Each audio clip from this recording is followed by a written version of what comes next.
Ya, kita akan mengetahui bagaimana proses evakuasi dari para korban. Hari ini kami sudah terhubung melalui sambungan telepon bersama dengan Kepala Kantor SAR Ternate, Fatur Rahman. Selamat malam, Pak Fatur. Selamat malam, Mbak. Baik, Pak Fatur mungkin bisa dikonfirmasi lagi 3 orang jenazah betul dari pesawat WSW ini sudah dibawa semuanya ke Rumah Sakit Umum Daerah Weda? Betul sekali, Mbak. Korban semuanya sudah dibawa ke Rumah Sakit Umum Daerah Weda pada pukul 14.41 dari korban dibawa menuju ke Rumah Sakit Weda. Selanjutnya diadakan identifikasi oleh tim DPAI Polda Maluku Utara. Halo. Identitasnya sudah diketahui? Untuk identitas korban ada 3 identitas korban tersebut, 1 pilot, 1 kopilot, dan 1 penumpang. Bagaimana Pak? Bisa diulangi lagi? Itu dengan 3 identitas tersebut, 1 pilot, 1 kopilot, dan 1 penumpang. Identitasnya, namanya ada dalam manifest pesawat kah? Untuk nama-namanya ada ada tercatat di manifest yang disampaikan awal laporan tersebut, Mbak. Siapa-siapa saja Pak Fatur, boleh kami ketahui? Nama-namanya kami tidak hafal nama-nama 3 korban tersebut. Kondisi ketika ditemukan oleh tim evakuator bagaimana, Pak Fatur, ketiga jenazah tersebut? Kondisinya, kondisi korban dalam keadaan utuh dan korban langsung dibawa oleh tim SAR gabungan. Pak Fatur, kami boleh mendalami terkait dengan bagaimana kondisi rangka pesawat, kemudian bagaimana situasi dan juga kondisi tempat lokasi jatuhnya pesawat seperti apa saat tim evakuator dari Basarnas atau dari SAR tiba di lokasi? Baik, kondisi di lapangan sendiri itu kondisinya kondisi berkontur dengan vegetasi pohon yang rapat dan posisinya berada di antara pohon tersebut. Tidak meledak ya Pak Fatur? Nah, untuk meledaknya karena secara kita melihat itu adalah posisi heli itu adalah kondisinya hancur. Hancur. Ada black box kah dalam pesawat tersebut atau dalam heli tersebut, Pak Fatur? Nah, untuk black box kami sendiri tidak termonitor untuk black box-nya. Inti dari tim SAR gabungan dilaksanakan adalah mengevakuasi korbannya. Kami untuk black box kami tidak sempat untuk melaksanakan proses tersebut oleh tim SAR gabungan. Baik, kembali lagi ke kondisi korban ketika ditemukan oleh tim evakuator. Seluruhnya warga negara Indonesia, Pak Fatur? Betul, ketiganya adalah warga negara Indonesia. Baik, ada berapa jumlah personel yang diturunkan oleh SAR waktu melakukan evakuasi atau menjalani proses evakuasi? Personil yang diturunkan oleh tim SAR gabungan, baik dari perusahaan, baik dari tim SAR gabungan sendiri, termasuk tim emergency respon yang dimiliki oleh perusahaan, dan termasuk dari Basarnas, dari kepolisian, Brimob, itu kurang lebih dari awal kita merencanakan adalah di masing-masing pos itu ada 100 ditambah dengan dari kepolisian serta dari satuan Brimob dan TNI. Baik, Pak Fatur, apakah ada informasi sementara mungkin yang dilakukan terkait dengan investigasi penyebab jatuhnya helikopter ini? Kenapa? Nah, untuk penyebabnya kami belum mengetahui penyebab dari pesawat helikopter itu jatuh. Kami pun menerima laporan adalah pada saat awal mereka terbang. Hilang kontak kemudian kan? Iya, begitu hilang kontak. Jadi mereka terbang pada saat 2 menit 2 menit, setelah itu hilang kontak. Untuk penyebabnya sendiri, ya, masih dalam... pada saat awal adalah informasi cuaca bagus. Nah, setelah 2 menit tersebut, kontak terhadap pesawat tersebut tidak kami dapatkan. Oke, Pak Fatur, mungkin terakhir ketika melakukan evakuasi apa saja? Apakah ada kendala? Untuk kendalanya memang ada kendalanya, tidak ada kendala, cuma karena medannya saja.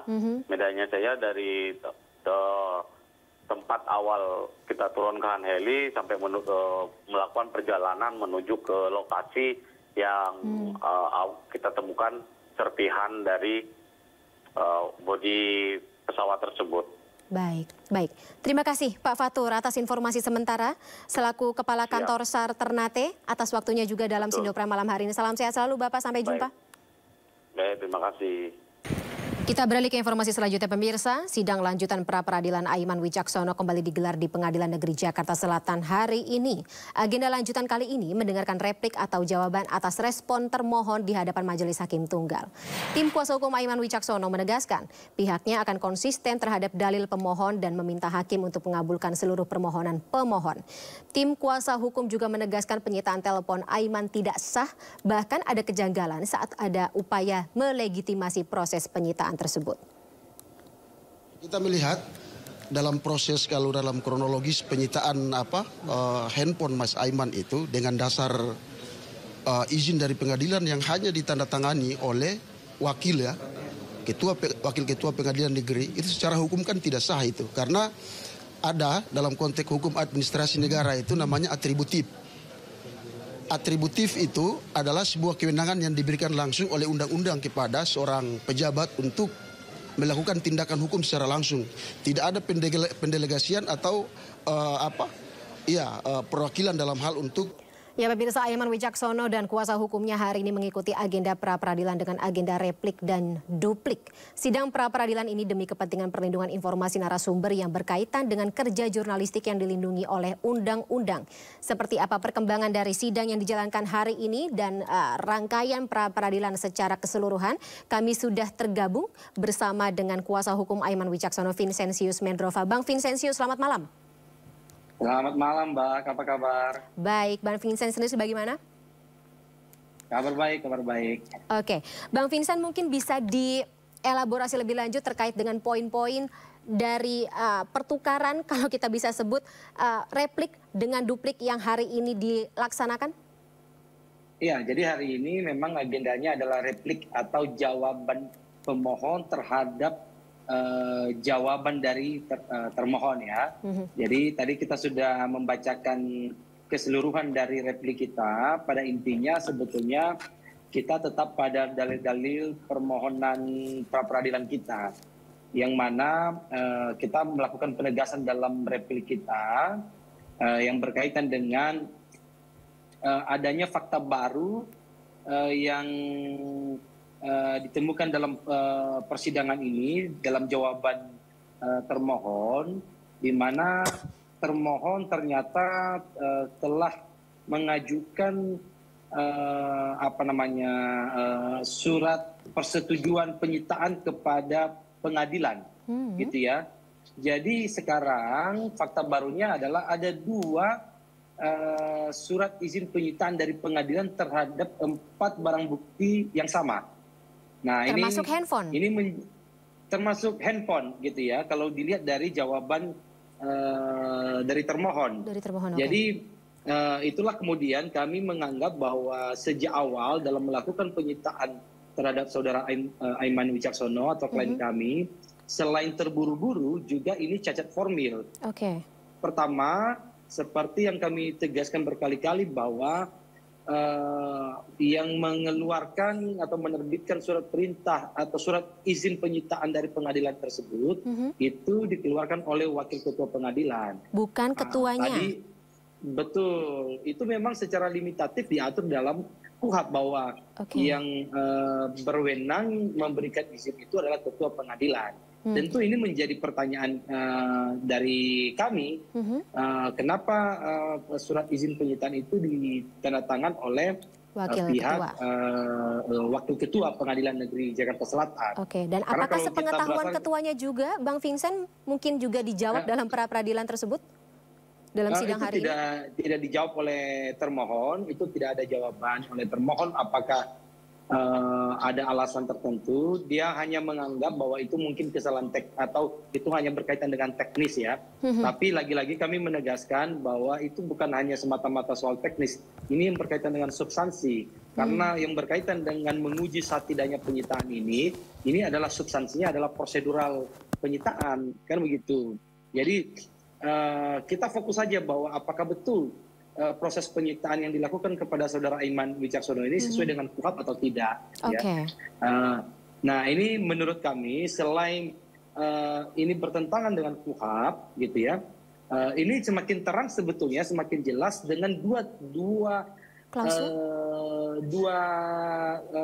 penetapan dari pengadilan terhadap 4 barang bukti yang sama. Ini kan agak tidak lazim ya, sangat tidak lazim gitu. Nah ini akan kita uji di persidangan. Itu yang pertama. Yang kedua, tentu juga ini juga penyitaan terhadap 4 barang bukti ini merupakan perbuatan melawan hukum yang bertentangan dengan Undang-Undang Pers. Karena di dalam Undang-Undang Pers itu, saudara Aiman Wicaksono itu memiliki hak tolak. Hak tolak itu adalah hak untuk tidak mengungkap nama identitas narasumber yang ada dalam 4 barang bukti tersebut, gitu ya. Jadi di jawaban termohon atau penyidik, memang dia secara gamblang menerangkan bahwa tujuan melakukan penyitaan itu adalah untuk mengetahui identitas atau sumber informasi dari klien kami atau saudara Aiman Wicaksono. Nah ini kan dari fakta-fakta ini kita ketahui Undang-Undang bahwa Pers ya. Betul, dan ini bertentangan terhadap atau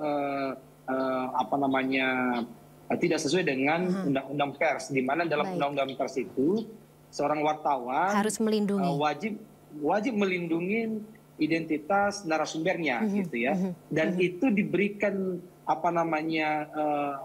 penuh oleh Undang-Undang Pers, yaitu dalam pasal 4 ayat 4 Undang-Undang Pers, yaitu hak tolak itu. Baik, Bang Vincent, ingatkan saya dan juga pemirsa lagi, 4 alat bukti yang menjadi sasaran kepolisian untuk dilakukan penyitaan apa saja? Handphone? Ya, yang handphone itu, kemudian SIM card, kemudian Instagram dan email. Email. Hanya saja, betul. Cuman ada catatan lagi. Iya. Memang tidak masuk dalam daftar penyitaan, tetapi itu dikuasai oleh penyidik, yaitu WhatsApp milik saudara Aiman Wicaksono. Itu tidak ada dalam klausul surat penyitaan? Tidak ada memang, tapi itu tidak bisa diakses oleh saudara Aiman Wicaksono karena WhatsApp milik saudara Aiman sekarang itu dalam keadaan penguasaan dari penyidik, kira-kira begitu. Dan dari kacamata tim kuasa hukum ini menyalahi prosedural? Tentu ini menyalahi, karena menurut kita selain cacatnya penetapan pengadilan yang di tangan-tangan wakil ketua pengadilan, ini juga untuk 3 barang bukti yang dilakukan penyitaan itu tidak sesuai kalau kita merujuk pada surat penetapan itu. Jadi makanya kita uji, dan fakta baru ini kita temukan bahwa ternyata setelah disita 4 barang bukti ini oleh penyidik mengajukan kembali persetujuan penyitaan di Pengadilan Negeri Jakarta Selatan, dan itu sudah keluar penetapannya. Jadi uniknya terhadap 4 barang bukti ada 2 surat izin penyitaan dari pengadilan. Nah ini tentu kalau memang penyidik pruden, hati-hati dalam melakukan penyitaan terhadap barang bukti tersebut, semestinya itu tidak terjadi. Ada 2 izin penyitaan dari Pengadilan Negeri Jakarta Selatan. Dan ini kami tegaskan ya, lagi-lagi bahwa saudara Aiman Wicaksono mengajukan permohonan pra peradilan ini bukan hanya sekedar untuk membela dirinya, tapi saudara Aiman Wicaksono sedang membela profesinya, sedang memperjuangkan salah satu pilar demokrasi, yaitu pers, yaitu kemerdekaan pers, dan ini yang sedang diperjuangkan oleh saudara Aiman Wicaksono. Jadi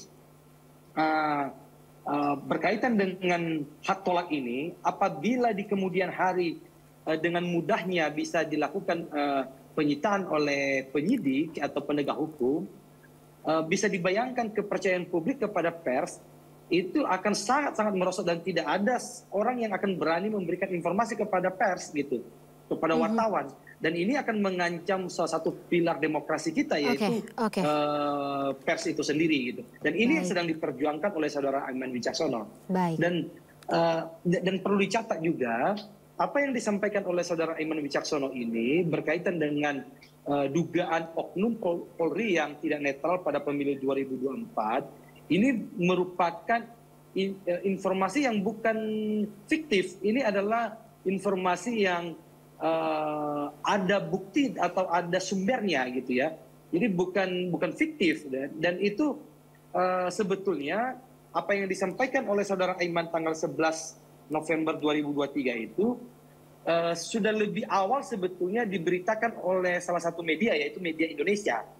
Dan selain Media Indonesia ada juga majalah Tempo. Jadi berkaitan dengan dugaan oknum Polri yang tidak netral dalam pemilu 2024 ini, bukan hanya saudara Aiman Wicaksono yang menyoroti ini sebetulnya, tapi media-media, dan ini sudah menjadi pembicaraan khalayak publik gitu ya.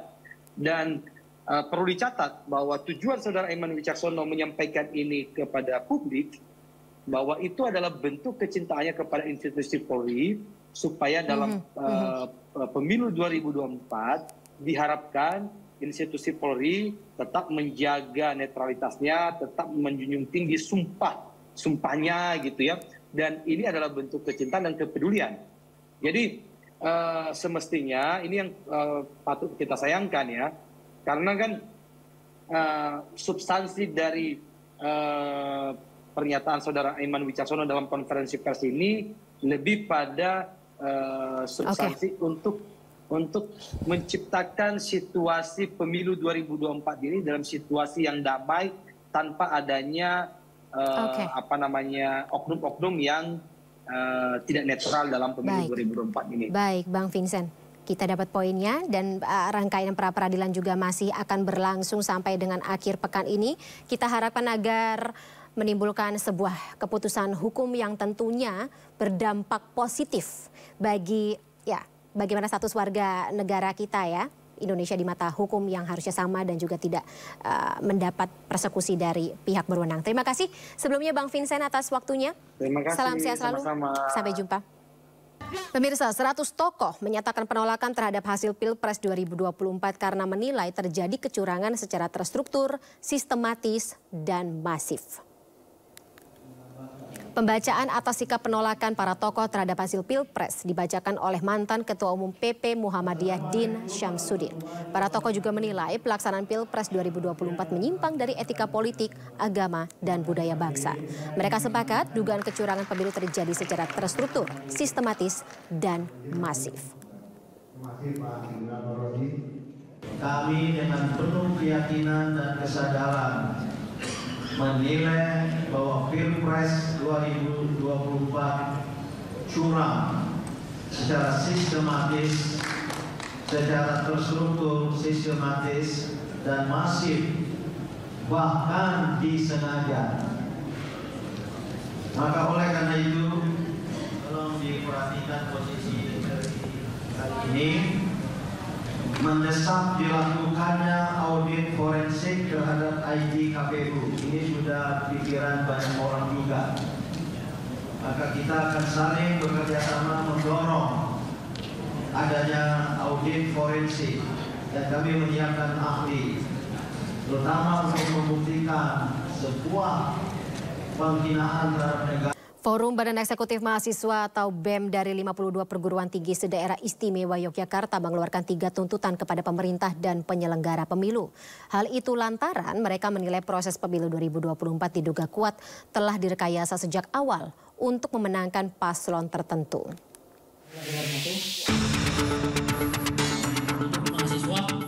Proses pemilu 2024 yang diduga banyak diwarnai sejumlah kecurangan. Perwakilan BEM dari 52 perguruan tinggi se-Daerah Istimewa Yogyakarta yang digelar di Banguntepan, Bantul, Yogyakarta. Mereka mengeluarkan 3 tuntutan kepada pemerintah dan penyelenggara pemilu 2024. Di antaranya kejanggalan sistem penghitungan suara KPU, anomali data penghitungan suara, penggunaan Sirekap yang servernya berada di RRC, Prancis, dan Singapura.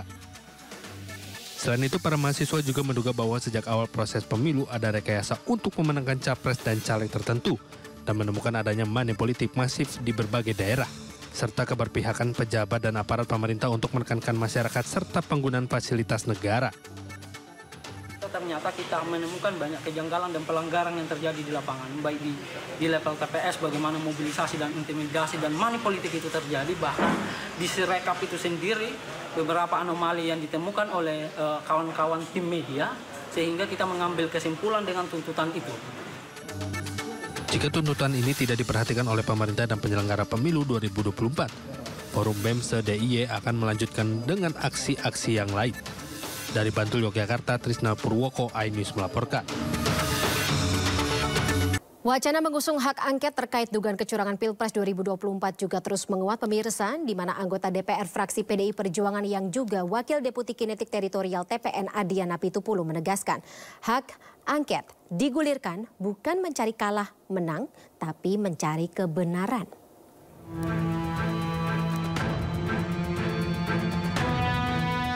Capres nomor urut 3 Ganjar Pranowo mendorong partai pengusungnya menggulirkan hak angket di DPR terkait dugaan kecurangan Pilpres 2024. Dugaan kecurangan pada Pilpres 2024 mesti disikapi.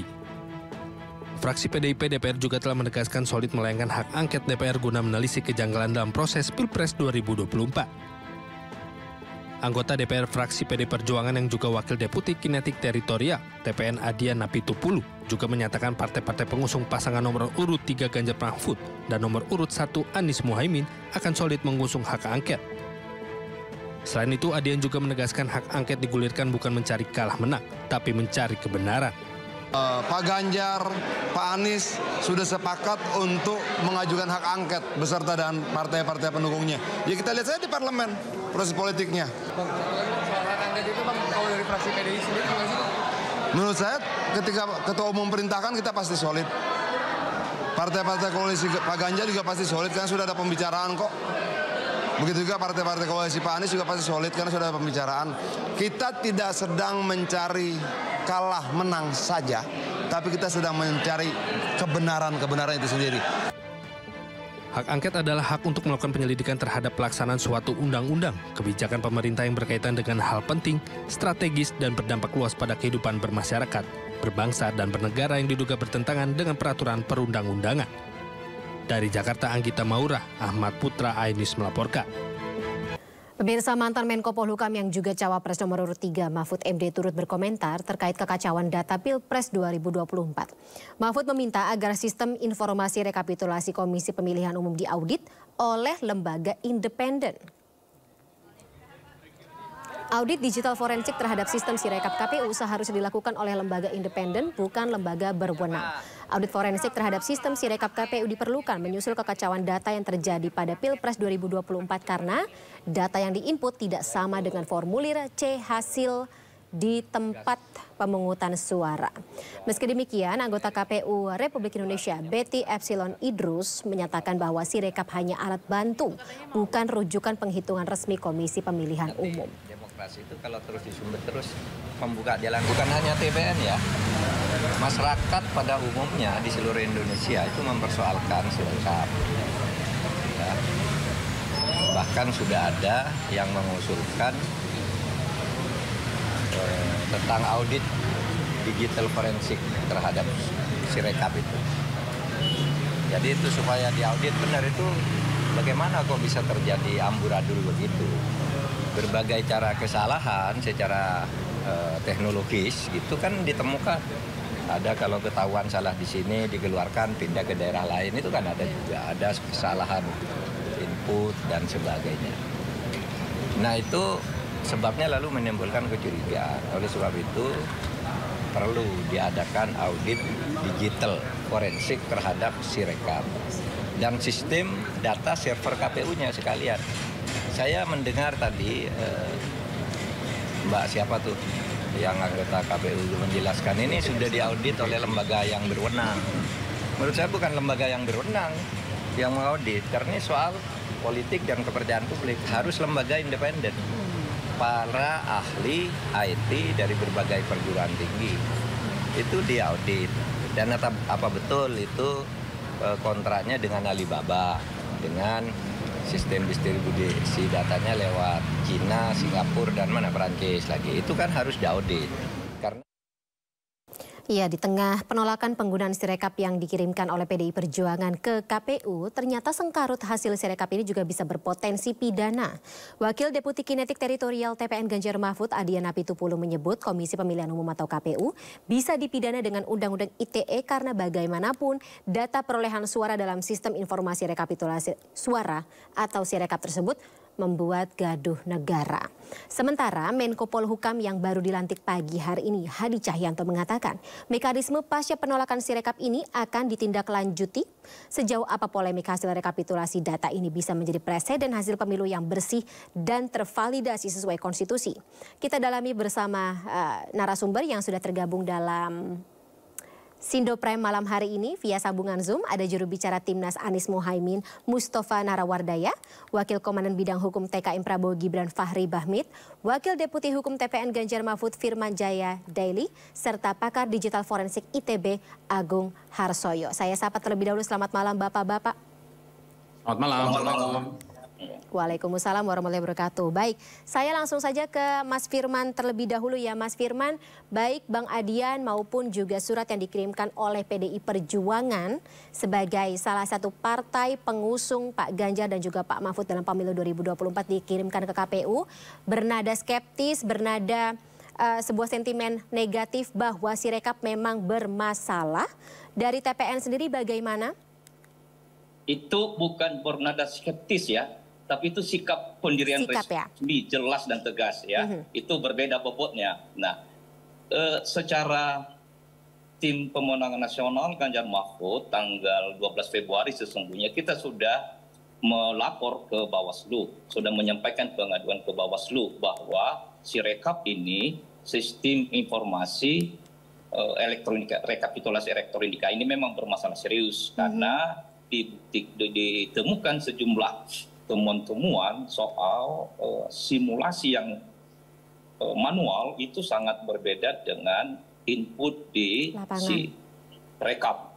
Di mana si rekap ada perubahan-perubahan signifikan yang menguntungkan pasangan calon 02 dan menguntungkan 02 dan merugikan 03. Bukan persoalan merugikan menguntungkan soal nominal, tapi ini menjadi persoalan serius jikalau benar-benar terjadi pada saat penghitungan suara ketika diinput. Dan betul memang pada akhirnya memang terjadi penyimpangan, terjadi persoalan, terjadi manipulasi-manipulasi yang sedemikian rupa yang kita saksikan bersama. Dan oleh karena itu maka sesungguhnya juga TPN Ganjar Mahfud telah menyampaikan surat resmi kepada Bawaslu untuk melakukan investigasi menyeluruh dan kepada KPU untuk menghentikan soal operasionalisasi Sirekap ini. Nah, dari perspektif kepartaian, PDI Perjuangan memang sudah menyatakan bahwa supaya ini juga dihentikan, ditutup sedemikian tegas dan jelas, tapi juga sekaligus melakukan apa yang disebut dengan audit investigasi digital forensik. Tetapi juga sekaligus meminta kepada KPU supaya tidak menunda penghitungan pada tingkat tabulasi ya, yaitu rekapitulasi pada tingkat kecamatan. Karena itu dua hal yang berbeda. Itu sikap resmi, itu kebijakan resmi baik dari segi TPN maupun partai politik pengusung PDI Perjuangan terutama. Begitu Mbak. Baik, Bang Firman mungkin bisa digambarkan sejauh apa kerugian yang dialami oleh paslon nomor urut 3 terkait dengan ya sengkarut. Kami memulai dengan mengatakan dulu ya tesis awal, premis awal bahwa pemilu ini adalah milik rakyat, dari rakyat, oleh rakyat, dan untuk rakyat. Oleh karena itu maka subjek utama tunggal adalah rakyat. Pemilik kedaulatan rakyat yang sesungguhnya. Prinsipnya adalah berbasis pada one person, one vote, one value. Jadi satu suara itu yang diperhitungkan. Jadi bukan soal ini untuk siapa, untuk pasangan calon siapa, tapi demi kepentingan rakyat, kedaulatan rakyat. Bahwa kemudian ada yang diuntungkan, dirugikan ya. Nah, secara masif memang kami merasa dirugikan Demikian juga kami menangkap itu 01 juga sangat dirugikan secara masif di mana-mana. Ada yang bahkan sampai ratusan ribu, ada juga yang sampai ratusan, 800 dan sampai ribuan, yang sangat berbeda dengan jumlah DPT. Bahkan juga ada yang 300 kurang, tapi ada yang naik secara signifikan. Poinnya adalah bahwa ini adalah kedaulatan rakyat. Ada yang termanipulasi, ada yang dihilangkan, ada yang diatur sedemikian rupa melalui pendekatan Sirekap. Makanya itu yang menjadi persoalan, Pak. Jadi ada dua, yaitu pendekatan soal kedaulatan rakyat, di mana tadi one person, one food, one value, dan yang kedua adalah yaitu pendekatan tim pemenangan nasional, dalam hal ini pasangan 03, dan merugikan rakyat karena suara rakyat ada yang termanipulasi, ada yang dimanipulasi. Itu persoalannya. Bahkan ini lagi bukan hanya soal 01, 02, 03, bahkan beyond Pilpres, bukan lagi hanya soal Pilpres, tapi soal Indonesia yang kita harus jaga, kita harus rawat hasil pemilihan umumnya. Itu pesan dan pernyataan kami, Mbak. Baik. Saya ke Bang Tova, kalau begitu dari Timnas Amin sendiri senada dengan apa yang saat ini disampaikan oleh TPN? Kalau sekarang ini bukan soal 1 dan 3, Mbak. Atau senada atau tidak. Karena gini prinsipnya kalau 01 itu. Pemilu kali ini kalau bisa ya kita ciptakan suasana yang demokratis, bermarwah, bermartabat, tidak ada penjahat-penjahat politik yang mempermainkan Sirekap, nggak ada penjahat politik yang mempermainkan suara di C1 hasil, nggak ada penjahat politik yang mencoba bermain, baik itu sebelum pencoblosan, saat coblosan maupun setelah coblosan. Lah ini bukan hanya Sirekap, Mbak ya. Kita itu terjebak begini loh, seolah-olah itu yang dirugikan itu 1 dan 3, terus seolah-olah itu saya sih belum pernah mendengar nih ya 02 itu mengaku nggak bahwa pemilu ini ada kecurangan. Sebenarnya semua jadi korban. Oleh karena itu, karena semua jadi korban, maka ini kepentingan kita semua. Kita nggak terjebak dengan misalkan ini yang dirugikan paling besar adalah 01 atau 03. Enggak, semuanya dirugikan. Dan ini membuat kita semuanya malu, semalu-malunya kepada dunia. Bahkan hari ini saya lihat itu juru bicara 02 itu meng-share ya. Seolah-olah itu ada grup WA presiden-presiden dan raja-raja sedunia mengucapkan kepada Prabowo, ini kan sudah berlebihan, ini baru Sirekap, baru quick count, baru real count, belum hitungan manual. Lah kok sudah seperti ada grup WA sedunia presiden-presiden raja-raja itu di-share di Twitter. Ini memalukan. Dan Sirekap ini mohon maaf, ini kan sebenarnya bukan hanya alat bantu, tetapi pengaruhnya ya mohon maaf pengaruhnya besar sekali. Oleh karena itu kalau ini mau direvisi, tidak apa-apa lah ya, hentikan Sirekap. Kemudian hanya diumumkan kepada paslon aja atau lembaga-lembaga tertentu yang terkait dengan pemilu. Nggak usah di-share ke seluruh TV, untuk seluruh dunia, untuk seluruh pemirsa TV, karena ini mempengaruhi ya dong, psikis. Bang Tova. Pertama ya, caleg, psikis masyarakat yang mendukung, ya, psikis pihak-pihak yang terlibat di pemilu itu terpengaruh. Banyak yang stres gara-gara angkanya tidak jelas. Seperti itu, Mbak ya. Jadi tapi nanti tidak ada transparansi dong, Bang Tova. Kalau tertutup hanya kepada caleg atau pada capres dan juga cawapres, nggak transparan dong kepada rakyat. Nanti hasilnya silahkan kita share ke masyarakat karena efek negatifnya ini menyakiti seluruh rakyat ketika itu di-share tiap saat di-share di televisi. Maka saya setuju dengan Adian itu. Ini kena ITE. Wong belum hasil final kok sudah di-share terbuka seperti itu, dan prosesnya ini membuat masyarakat khawatir. Jangan salahkan ya nanti kalau kemudian misalkan ada kerusuhan, ada orang kecewa ya, sakit hati, nggak ada solusi, menemukan harus ngadu ke siapa? Ngadu ke pemerintah. Oh no. Ya, pemerintah sudah terlibat, mohon maaf ya, sejak apalagi aparat hukum. Padahal salah satu pilar demokrasi kita dalam pemilu salah satunya adalah aparat hukum yang dapat dipercaya. Bagaimana dengan kasus perkara 90 sampai sekarang juga nggak pasti, nggak jelas itu bagaimana cara penegakan hukum etika itu sampai sekarang nggak jelas. Apalagi yang lain-lain ya sampai sekarang. Maka saya itu sebenarnya curiga dari awal itu ini adanya nggak tahu siapa ini. Maka salah satu paslon merasa percaya diri, bahkan 2 hari sebelum pemilu sudah menggelar ya, sudah menggelar mempersiapkan gelaran persiapan pemenangan, deklarasi pemenangan. Ini kan lebay. Berarti dia tahu sebenarnya akan menang. Coba. Dengan alasan keyakinan lalu menyewa istora persiapan untuk deklarasi kemenangan. Ini kan luar biasa, memalukan. Pemilu aja belum terjadi, bagaimana ada satu paslon yang mempersiapkan pemenangan? Berarti dia tahu dong ya. Malu nggak itu kira-kira? Kalau saya malu. Baik. Mas Fahri. Kalau nomor 2 nggak malu. Mas Fahri, 02 malu? Apakah harusnya malu? Iya, ini kan kalau insinuasi seperti itu terkadang sulit ya untuk kita mencoba untuk menjelaskan dari berbagai perspektif dan aspek. Bagi kami apa yang disampaikan itu juga terlalu berlebihan. Itu satu insinuatif yang terkadang juga tidak terlalu mencerdaskan dan mencerahkan. Saya mau ingin katakan begini, tadi seperti yang disampaikan oleh Bang Mustafa tadi, narasi ataupun diksi yang berkaitan dengan kerusuhan dan segala macam itu hendaknya diklarifikasi. Itu tidak bagus ya, itu sangat agitatif yang seperti itu. Ya, tanggung jawab kita bersama untuk bagaimana menciptakan bahwa suasana ini, ya proses dan tahapan yang sedang berjalan saat ini masih on the track seperti ini harus kondusif sampai dengan nanti hasil akhir. Tadi juga sudah diakui bahwa proses ini, tahapan ini sedang berlangsung, sedang berjalan, sedang on the track.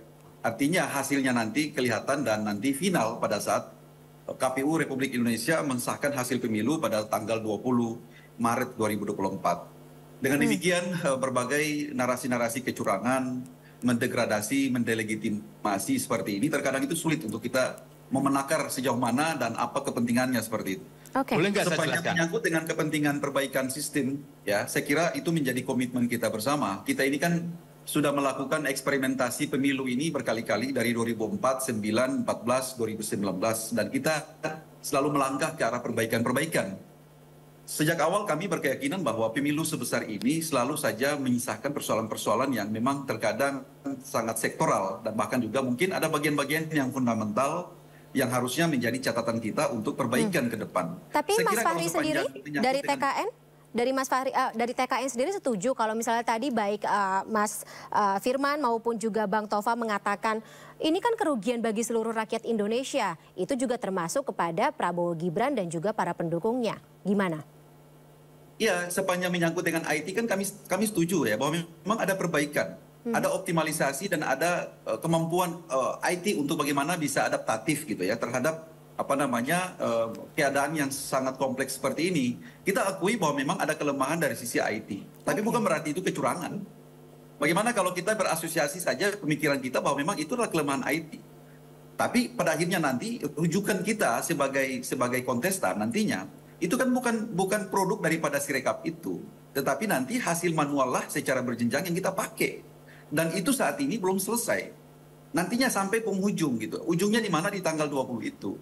Dengan demikian kami masih belum bisa berkesimpulan atau misalnya menjustifikasi bahwa ini adalah proses yang kotor. Ini adalah satu election fraud yang memang sudah sangat akut dan segala macam. Makanya saya katakan tadi kalau susah untuk kita menakar atau menanggapi insinuasi seperti itu gitu loh. Halo. Nah yang kedua saya ingin katakan begini, berbagai aspirasi yang disampaikan oleh teman-teman ya itu sangat positif saja kita pahami sebagai satu rekomendasi pemikiran atau satu kontemplasi sekaitan dengan proses dan tahapan yang sama-sama kita ikuti dari awal sampai dengan saat ini. Bahwa terdapat kelemahan-kelemahan secara teknologi barangkali itu menjadi Boleh nggak saya menambahin? prinsip bersama kita. Tetapi bahwa misalnya Sebentar, Bang kelemahan Tova. itu lantas dijustifikasi sebagai satu kejahatan atau satu kecurangan itu tidak. Karena kenapa? Nanti ada lembaga yang berwenang, yang otoritatif yang bisa mengatakan bahwa ada pelanggaran atau tidak. Bawaslu sampai dengan saat ini belum pernah mengeluarkan rekomendasi bahwa Sirekap itu merupakan satu kejahatan yang menguntungkan pihak tertentu. Sampai saat ini belum ada. Dan bahkan kita belum pernah menguji ke pengadilan bahwa memang produk ini bermasalah atau tidak.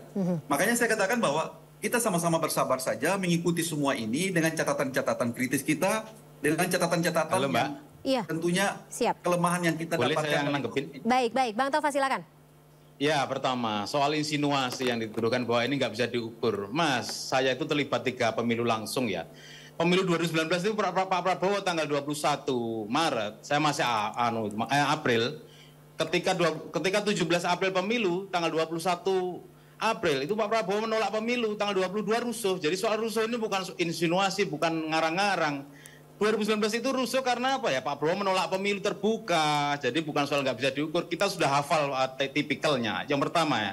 Yang kedua, Bawaslu belum menyatakan siapa yang diuntungkan dari proses Sirekap. Kalau memang belum diuntungkan, kenapa udah deklarasi kemenangan?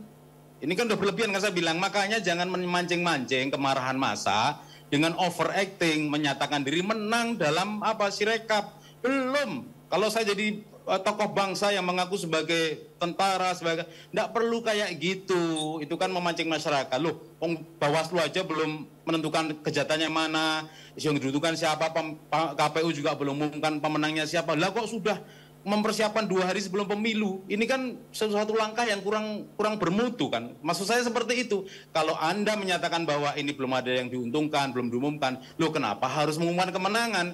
Ini kan luar biasa, langkah-langkah seperti itu nggak bagus menurut saya. Sudahlah, kita semua dirugikan dengan sistem seperti ini, dan ini bukan pertama kali. Tahun 2019, 873 meninggal petugas PPS, sekarang udah hampir 100. Yang meninggal demonstran tahun 2019, 9 orang. Jangan sampai itu terulang lagi, gara-gara apa? Aparat KPU tidak bisa dipercaya, rendah Oke, aku nambah ya. Keras ini. Aku nambah, Mbak. Ya, jadi begini, saya dan kita ikuti sebagai tim pemenang nasional sejak pemilu 2004, 2009, 2014, 2019, dan 2024 ini. Saya termasuk tim nasional. Pengalaman yang kita mau sampaikan begini. Jadi tidak seperti yang disampaikan tadi juru bicara dari 02 ya. Sebab itu lebih nampak sebagai juru bicara KPU. Jadi sebenarnya memang kita tidak perlu undang KPU. Saudara ini aja udah menjadi juru bicara KPU. Bagaimana Anda menyampaikan kita tenang, kita tunggu, sementara Anda sudah mendeklarasikan kemenangan. Jadi di posisi enak tapi menyuruh orang untuk tenang. Itu nggak boleh, nggak bisa itu. Kurang elok dalam dunia politik pergerakan. Dan apalagi ini kedaulatan rakyat. Jadi di satu sisi menyuruh orang tenang supaya damai menunggu, tapi di satu sisi membuat provokasi dengan kemenangan-kemenangan. Bahkan sampai sekarang secara resmi belum ada yang menang. Jangan merasa menang, kita jangan merasa kalah. Nah yang kedua adalah begini, sesungguhnya kan sudah diterima. Bawaslu sendiri kan sudah merekomendasikan menemukan sejumlah kejanggalan, kecurangan dan pelanggaran-pelanggaran serius. Itu yang direkomendasikan. Untuk itu maka kita melakukan langkah-langkah hukum konstitusional. Ada Mahkamah Konstitusi dan lembaga-lembaga hukum yang lain. Yang kedua adalah langkah-langkah politik konstitusional. Kemudian yang ketiga adalah langkah-langkah khusus konstitusional. Ini saling terkait dan tidak berdiri sendiri. Untuk itu maka untuk menyelamatkan Indonesia dari serbuan-serbuan manipulasi dengan menggunakan instrumen pemilu, maka sudah saatnya kita bersatu bergotong royong untuk ini menghadang ini, dan kita juga meminta supaya elemen kekuasaan tidak menghambat, tidak mengganggu, tidak merusak proses konsolidasi yang sedang dibangun oleh 03 dan 01.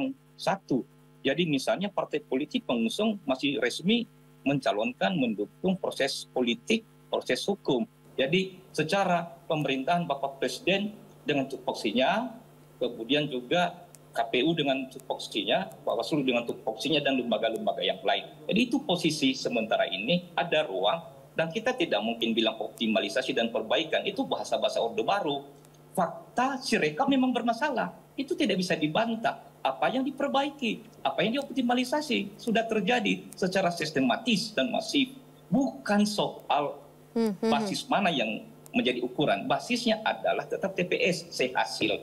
Tapi ini kan membentuk opini, membentuk persepsi, punya hubungan dengan quick count, punya hubungan dengan sejumlah pelanggaran-pelanggaran konstitusional sejak putusan Mahkamah Konstitusi tahun 90. Kemudian juga DKPP yang memberikan sanksi etik kepada komisioner KPU. Belum lagi pernyataan Bapak Presiden di lapangan Halim. Dan seterusnya. Belum lagi soal misalnya posisi pejabat kepala daerah. Belum lagi pemanggilan secara masif kepala daerah oleh aparat. Masih belum lagi penggalangan, kemudian misalnya penggunaan aparat-aparat. Jadi kita melihat bahwa biar bisa berimbang. Iya, monggo. Ini saya baru akan memberikan kesempatan. Mulai dari rangkaian hari-hari sebelumnya. Itulah yang namanya sebuah sistem yang saling terkait. Baik. Ya. Terima kasih. Mas Fahri silakan. Baik, agar berimbang, agar equal dalam diskusi seperti ini, saya mau katakan begini. Ya, equal juga pikirannya dong ya. Oke. Mas Firman, kita berikan kesempatan kepada Mas Fahri, kesempatan untuk menjawab. Ya, pelan-pelan aja, pelan-pelan. Yang pertama saya katakan, kenapa sampai saya katakan bahwa insinuasi itu sudah sejak awal itu sudah dialamatkan kepada pasangan tertentu. Tadi seperti disampaikan bahwa telah ada satu persiapan untuk deklarasi di Istora dan segala macam. Dari mana Anda mengatakan bahwa misalnya di Istora itu dimaksudkan untuk mempersiapkan deklarasi. Itu juga tidak bisa dibuktikan. Memang itu persoalan yang sah saja, yang legal saja. Ya, jangankan di Istora, dimanapun sebenarnya mempersiapkan penghitungan cepat untuk memastikan bahwa real count, quick count dan segala macam itu bisa disimak secara bersama-sama. Itu di mana saja tidak ada masalah. Jadi saya kira itu sesuatu yang tidak terlalu elementer untuk harus kita tanggapi sebagai satu keresahan gitu ya. Itu biasa saja. Yang kedua mengenai ucapan selamat, mengenai deklarasi kemenangan dan seterusnya. Tradisi demokrasi ya seperti itu. Di Amerika Serikat sana seperti itu juga. Hasil akhir atau proses pemilihan itu pagi, siang atau sore itu orang sudah mendeklarasikan kemenangan, ya, dan bahkan mungkin kontestan, ya, antara satu dan yang lain itu dengan berjiwa besar, dengan jiwa kenegarawanannya sudah saling mengucapkan selamat dan iya, tapi di sana si rekap tidak ada, tidak bermasalah, Bu. Ya. Lalu yang supaya jelas harus klarifikasi. Mas Firman, saya memberikan pendapatnya Mas Firman tahan dulu. Supaya tidak menggiring. Jadi seluruh prejudice ya, ini tidak lebih daripada sebuah prejudice. Jadi prejudice yang dialamatkan seperti ini baiknya diuji, dibuktikan gitu ya. Sekarang pertanyaan saya, sudah dibuktikan belum bahwa prejudice seperti itu bisa terbukti secara hukum? Ada tingkat keterbuktian secara yuridis bahwa memang ada pelanggaran dan seterusnya. Ini kan sangat sepihak, sangat subjektif dari masing-masing cara melihat dengan cara pandang dengan satu instrumen tertentu gitu loh. Kami juga mungkin bisa berpandangan demikian bahwa ini sesuatu yang telah berjalan secara fair, tapi persoalan trouble-nya ada pada IT. Nah pada IT saya katakan dari awal, jalan keluarnya kan bukan di situ. Mari kita lihat real count, mari kita lihat C1 dan seterusnya. Ada pembuktian yang secara valid disiapkan oleh hukum. Jadi ada alat ukur yang dipakai sebenarnya untuk bagaimana memastikan bahwa proses itu dia berlangsung secara fair atau tidak. Jangan kita, basis pemikiran kita itu bergantung kepada sesuatu yang bermasalah seperti Sirekap itu gitu loh. Jadi silakan saja kita buktikan rame-rame, kita buktikan sama-sama bahwa memang ini sudah berangkat dari sesuatu prinsip-prinsip yang lebih benar, yang transparan, yang lebih akuntabel, atau sebaliknya. Nah yang jadi soal saat ini, teman-teman tidak sabar untuk membuktikan satu-satu persoalan seperti itu. Tetapi diakumulir bahwa suatu masalah yang terjadi secara sporadis, itu dianggap sebagai sesuatu yang bermasalah secara sistemik. Itu masalah sebenarnya. Jadi yang dirubah itu mindsetnya dulu gitu tentang soal ini. Jadi jangan kita membangun satu konklusi yang sebenarnya masih terlalu pagi, masih terlalu prematur gitu loh, bahwa ini bermasalah dan seterusnya. Kira-kira seperti itu. Baik, kalau begitu saya tengahi dengan Mas Agung Harsoyo. Monggo, terutama ketika Pak Mahfud MD selaku Cawapres nomor urut 3 itu mengatakan memang perlu audit forensik, tapi harus dilakukan oleh lembaga yang independen. Dan Anda sendiri mengatakan memang perlu audit forensik tersebut. Baik, jadi tadi saya sepakat dengan ketiga semuanya ya. Bapak-bapak, ini ada Pak Mustafa, Pak Fahri ya, dan Pak Firman.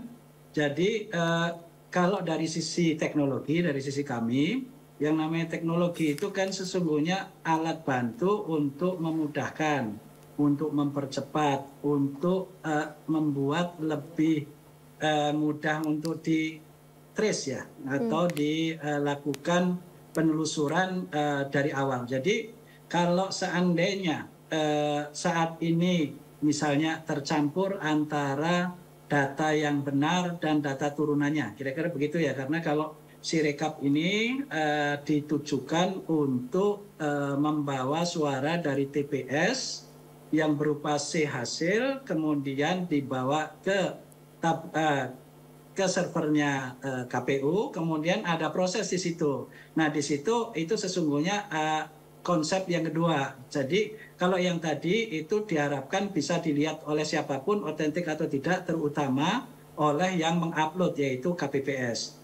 Dan kalau ada kekeliruan nanti sesungguhnya itu ranahnya bisa diaudit. Saya sepakat dengan Pak Mahfud yang mengatakan bahwa ini perlu diaudit, karena dengan audit itu sesungguhnya semua akan dapat informasi yang benar, apa yang keliru, apa yang bisa ditingkatkan, dan seterusnya. Jadi kalau dari sisi teknologi juga, sesungguhnya rule-nya bisa seperti yang disampaikan oleh Pak Mustafa tadi. Jadi ini tidak diberhentikan, akan tetapi tidak untuk konsumsi publik. Bisa itu dilakukan. Jadi nanti hanya untuk stakeholders, peserta pemilu saja misalnya. Itu bisa. Karena kalau secara teknologi nanti, kalau ini dihentikan di tengah jalan, misalnya ada rekapitulasi di tingkat kecamatan. Itu kan nanti ada berita acara yang mestinya bisa dibantu oleh Sirekap ini. Berita acaranya bisa diupload, kemudian nanti bisa dievaluasi juga integritasnya antara misalnya suara dari TPS dicocokkan apakah benar dengan yang direkap di kecamatan, misalnya seperti itu. Itu berlaku baik untuk pemilu presiden, legislatif, partai, begitu ya. Itu nanti suara-suara yang direkap itu nanti oleh semua stakeholders bisa dievaluasi dengan lebih mudah kalau dibantu dengan IT. Oke, tapi sejauh ini dari Pak Agung sendiri temuan-temuan yang didapatkan atau dari perspektif Anda terhadap pelaksanaan Sirekap dengan ya ini ada sengkarut teknis begitu yang sudah terbuka, kita lihat sama-sama, eksplisit kita lihat sama-sama. Betul. Jadi kalau dalam hal ini kan ada beberapa ini ya. Jadi kalau di sumbernya itu kan KPPS memfoto. Kemudian dari foto yang berupa foto tadi atau image itu diubah menjadi angka. Dari angka nanti diproses, dijumlahkan dan seterusnya. Nah itu setahu saya di antara 800.000 itu memang ada beberapa ribu ya. Waktu itu setahu saya sekitar 2.300. Jadi itu perlu dievaluasi apa soalnya dan seterusnya untuk diperbaiki. Itu satu hal. Kemudian nantinya ini kalau yang saya amati Mbak Fani itu misalnya saya terus terang tidak begitu paham tentang penjumlahannya itu ya. Jadi di Sirekap itu kita bisa lihat misalnya ya ini suara partai A misalnya. Di situ ada tulisannya suara sah partai. Kemudian suara dari caleg. Kemudian di bawahnya ada semacam rincian ya. Caleg ini mendapatkan sekian, caleg ini mendapatkan sekian. Nah, ketika dijumlah itu ada yang tidak cocok memang. Jadi itu nanti kita bisa sama-sama lihat. Ini kesalahan sistem atau kesengajaan gitu, Pak Agung? Kalau kelihatan polemik yang terjadi saat ini tuh kesalahan sistem atau ada yang ngutak-atik? Kemungkinan dua-duanya. Wah. Jadi kedua-duanya dimungkinkan. Akan tetapi sekali lagi untuk bisa tahu mana yang betul-betul menjadi soal itu audit. Mau tidak mau memang melalui audit, Mbak Fani. Oke. Oh, kalau yang di luar negeri sendiri? Mbak. Kenapa, Bang Tova? Butuh komentar ke Pak Agung. Nanti Pak Agung ikut serta dalam Satgas khususnya begitu ya untuk melakukan audit digital forensik. Baik, tapi Pak Agung sedikit aja kalau misalnya untuk apa ya namanya Sirekap yang dilakukan terhadap data suara di luar negeri, undang-undang kita ya dari sisi teknologi bagaimana mengaturnya? Saya kurang menangkap pertanyaannya, Mbak. Bagaimana undang-undang kita bisa menjadi wadah gitu untuk melindungi hasil suara dari dapil luar negeri yang terekam sama Sirekap, karena kita juga mendapat laporan banyak sekali hasil penghitungan secara manual dengan yang tertera di Sirekap berbeda. Aduh, ini saya tidak ahli hukum ini, jadi mohon maaf saya nggak bisa baca, tetapi secara teknologi kan mestinya di sana pun ada semacam si hasil ya. Jadi si hasil itu nanti difoto kan ya. Dari foto itu nanti sesungguhnya bukan hanya waktu ini saja, nanti kalau data-data autentik itu dijaga integritinya oleh KPU, sesungguhnya nanti semua masyarakat yang membutuhkan untuk menganalisis itu akan mendapatkan benefit, kira-kira seperti begitu. Mbak Fani. Tidak langsung melihat hasil, akan tetapi melihat sumber yang dalam hal ini otentik, kira-kira seperti begitu. Mbak Fani, boleh nambah dikit? Boleh Bang Tova. Jadi gini Pak Agung, memang ada dua masalah di sini soal luar negeri ya. Jadi sebelum ke luar negeri saya terangkan dikit aja. Jadi sebenarnya kecurangan ini, saya sebut kecurangan karena saya lihat sendiri kita 24 jam kerja di tim hukum ya. Jadi ada dua masalah memang. Dari C1 hasil itu sudah bermasalah sebelum dipotret. Jadi misalkan jumlahnya 079 menjadi 879. Itu kalau untuk paslon tertentu. Tapi kalau untuk paslon yang lain menjadi kempes malahan, misalkan 1000 ditulis 10. Itu sudah terjadi ketika pencatatan di C1 plano itu sebelum dipotret untuk disirekapkan. Sebelum udah curang di situ. Banyak sekali. Ada yang cuma paslon tertentu ya. Saya pasti orang bisa nebak lah ya. Cuma dapat 50, ditulis 500.000. Satu stadion itu, 5 stadion isinya. Satu TPS. Tidak masuk akal kan? Itu ternyata di C1 hasil, bukan di sirekapnya. Lah, di sirekapnya itu tambah parah lagi. Ketika kesalahan di sirekap itu kita betulkan, kita coba nih ya, betulkan. Ternyata prosentasenya nggak turun. Ternyata yang kita betulkan itu, suara yang kita kurangi misalkan tadi 500.000 salah, seharusnya cuma 50. Yang 450.000 itu kita kurangin, itu pindah ke TPS yang lain.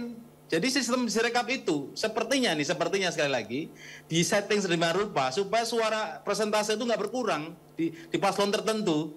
Jadi hanya pindah aja kayak itu loh, balon berisi air, kalau kita kencang di sini muncul di sana, kita kencang di sana muncul di sana, seperti itu. Ini masalahnya luar biasa loh. Meskipun hanya aplikasi, tetapi mohon maaf nih, mempengaruhi banyak sekali masalah dan ini menimbulkan banyak sekali persoalan baru yang harus diselesaikan. Dan jangan, ini kan pemilu ya, 5 tahun sekali.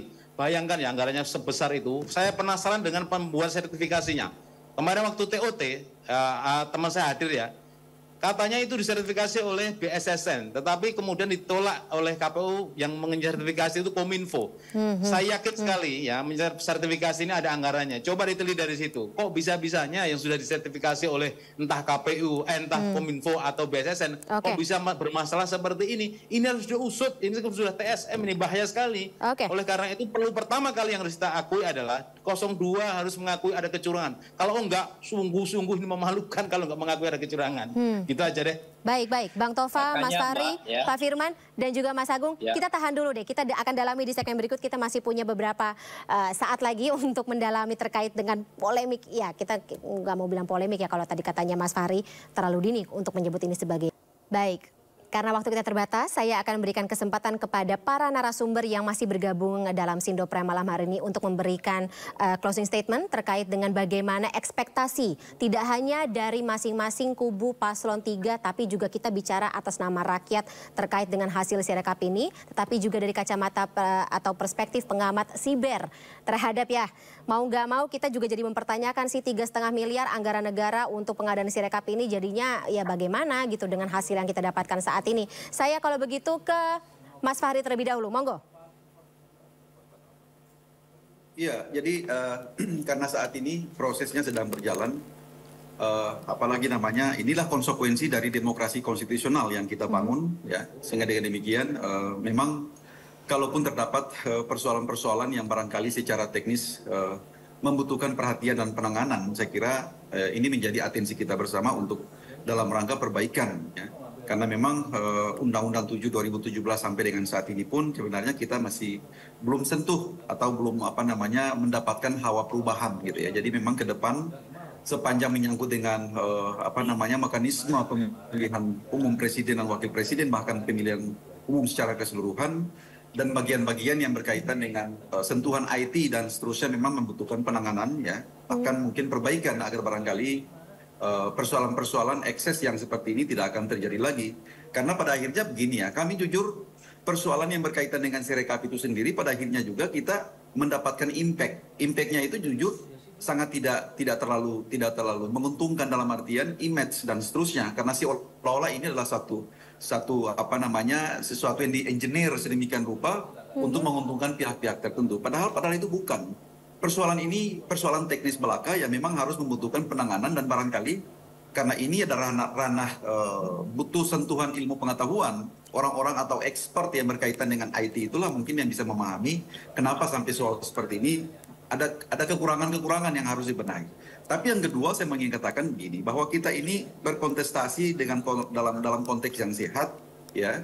Kita juga mempedomani aturan yang sama, bahwa persoalan ini pada akhirnya perhitungan atau rekapitulasi secara berjenjang itulah yang akan kita jadikan sebagai rujukan untuk memahami dan sekaligus menyimpulkan bahwa pemilihan presiden ini berpijak kepada soal seperti itu. Jadi bukan persoalan IT atau bukan persoalan Sirekap yang akan mensahkan hasil Pilpres itu sendiri. Dan yang terakhir saya mau katakan begini, karena ini adalah demokrasi konstitusional, kami sangat menghargai dan kami juga mungkin akan melihat sejauh mana komitmen daripada para pihak ya untuk mempersoalkan ini paling jauh sekalipun mungkin sampai pada tingkat Mahkamah Konstitusi kita akan menguji segala sesuatunya di sana ya. Jadi kalau andaikan yang saya katakan tadi prejudice ini harus ditingkatkan, dikonkretkan dalam bentuk isu hukum.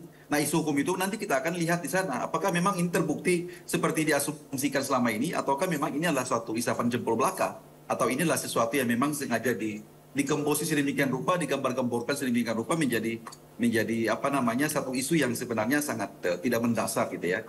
Jadi kesimpulan saya adalah marilah kita memperbaiki semua ini, tapi juga jangan terlalu jauh untuk menyimpulkan bahwa memang persoalan ini telah diengineer untuk menguntungkan salah satu pihak. Gitu. Sebenarnya tidak seperti itu.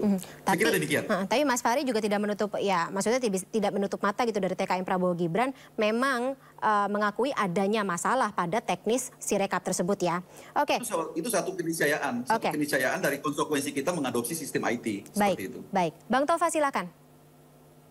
Ya intinya itu siapapun yang menang karena kecurangan, tidak ada kehormatan sedikit pun, hidupnya hina. Dia mungkin merasa senang ya. Sebenarnya dia tidak tenang karena dia menipu banyak orang. Mungkin dia bisa menipu manusia sepanjang zaman, tapi Tuhan mana mau bisa ditipu? Nggak bisa.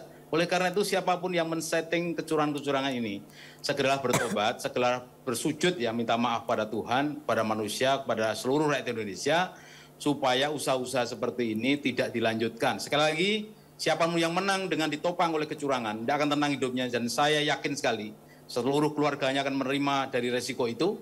Dan ini bukan sekali ini, artinya kalau kita menyalahkan Sirekap saja tentu ini tidak fair juga, karena manusialah yang mengoperatori ini. Dan saya yakin sekali ini ada sutradara, ada pendana, dan ada pelatih, ada persiapan segala macam. Tidak mungkin ini terjadi begitu saja. Tidak mungkin pemilu sebesar ini kemudian masih trial and error dengan aplikasi yang kita gunakan dengan biaya sebesar itu. Tidak mungkin kemudian kita asal-asalan coba-coba. Itu saja, saya nggak mau bicara lebih panjang lebih. Terima kasih.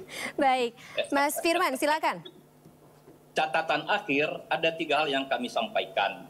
TPN memandang pertama bahwa karena ada masalah yang meluas, serius, mendalam mengenai Sirekap ini, maka sejak awal dan sampai sekarang kami konsisten mengusulkan melakukan investigasi menyeluruh, mendalam oleh tim independen. Yang berikut juga berkaitan dengan investigasi ini, yaitu dilanjutkan misalnya dengan audit digital forensik. Dan banyak varian, banyak faktor yang dilihat, dijabarkan dalam konteks itu, misalnya soal vendor ya, yaitu Alibaba dengan segala variannya, konsekuensi, dan masih belum lagi varian-varian yang lain. Karena itu tema sentral kita malam ini. Yang kedua adalah tentu saluran-saluran, ranah-ranah demokrasi konstitusional itu ditempuh oleh TPN.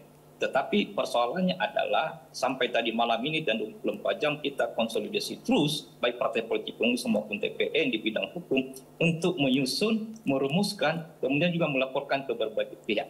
Pada akhirnya memang ke Mahkamah Konstitusi, selain ada saluran parlemen dan saluran-saluran yang lain. Tetapi kenapa kami menyampaikan sejak awal ini, itu sebetulnya bukan imajinasi, fakta.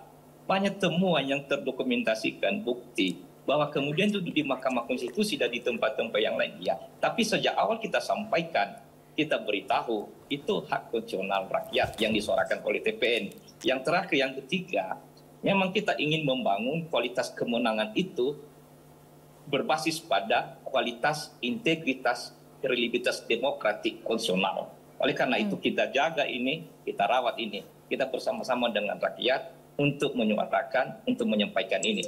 Soal nanti bagaimana berikut itu kedaulatan rakyat, soal lembaga-lembaga yang akan memutuskan. Itu pandangan kami 3 hal dari tim pemenangan nasional Ganjar Mahfud. Demikian Mbak dan kawan-kawan sekalian. Baik Mas Firman, terakhir ke saya ke Pak Agung. Pak Agung, saya konfirmasi lagi, apakah menurut Anda audit forensik terhadap Sirekap ini perlu? Dan jika ya, siapa yang harus melakukan audit forensik tersebut? Kalau pertanyaannya itu, jadi audit auditor di dalam forensik IT itu ada sertifikasinya. Di antara yang cukup terkenal itu kan CISA Certified ya.